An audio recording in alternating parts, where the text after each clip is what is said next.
Hello and welcome to the channel natural yoga physio pharmacy. आज हम congestive heart failure के बारे में देखेंगे। कंजेस्टिव हार्ट फेलियर एक क्रोनिक प्रोग्रेसिव कंडीशन है जिसमें हार्ट मसल का पंपिंग पावर अफेक्ट होता है।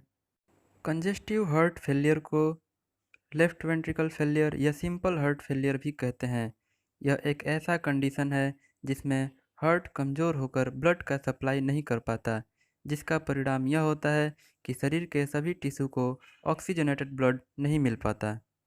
पुअर सर्कुलेशन के कारण शरीर में मौजूद एक्स्ट्रा वाटर, साल्ट और वेस्टेज को किडनी रिमूव नहीं कर पाता, जिसके कारण शरीर में वाटर और साल्ट की मात्रा अधिक होने लगती है, जो कि ब्लड वॉल्यूम को बढ़ा देता है, जिसमें हार्ट को ज़्यादा काम करना पड़ता है।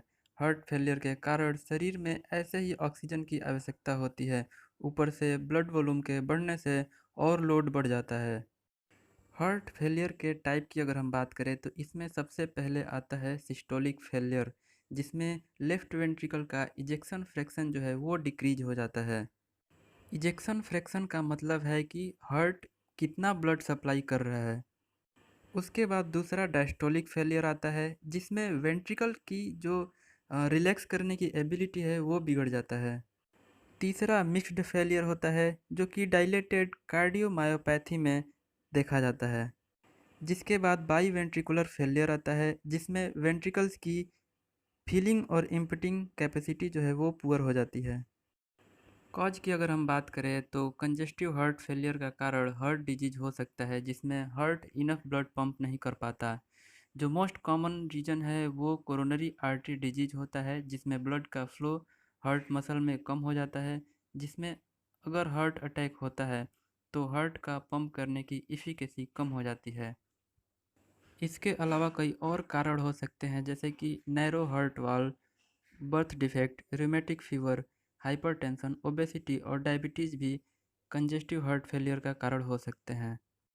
सिम्टम्स की अगर हम बात करें तो कंजेस्टिव हार्ट फेलियर में हार्ट बीट तेज़ हो जाता है, थकान महसूस होता है, ब्रीथ शॉर्ट हो जाते हैं, कफिंग होता है। ये सारे सिम्टम्स दिखाई देते हैं। कई बार कफिंग के टाइम पे ब्राउनिश स्पूटम जो है वो आउटकम होता है, और साथ ही साथ कई बार पैरों में सूजन दिखाई देता है।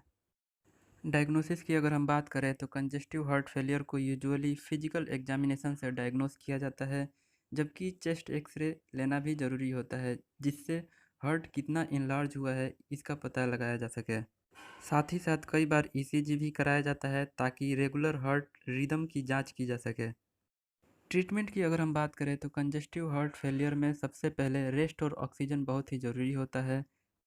साथ ही साथ मेडिकेशन की अगर हम बात करें तो इसमें सबसे पहले डिजिटलीस यूज होता है, जो हार्ट के पंपिंग एबिलिटी को बढ़ा देता है और इरेगुलर रिदम को प्रिवेंट करता है। इसके बाद डायूरेटिक यूज होता है, जो शरीर से वाटर और सॉल्ट को किडनी से रिमूव करने में हेल्प करता है, जिससे शरीर में ब्लड वॉल्यूम कम हो जाता है। कुछ क्रोनिक केसेस में वेसोडाइलेटर यूज होता है, जिससे कि ब्लड वेसल्स को ब्लड पंप करना इजी हो जाता है। वीडियो कैसा लगा कमेंट करके बताएं। अच्छा लगा तो लाइक करें, सब्सक्राइब करें, शेयर करें।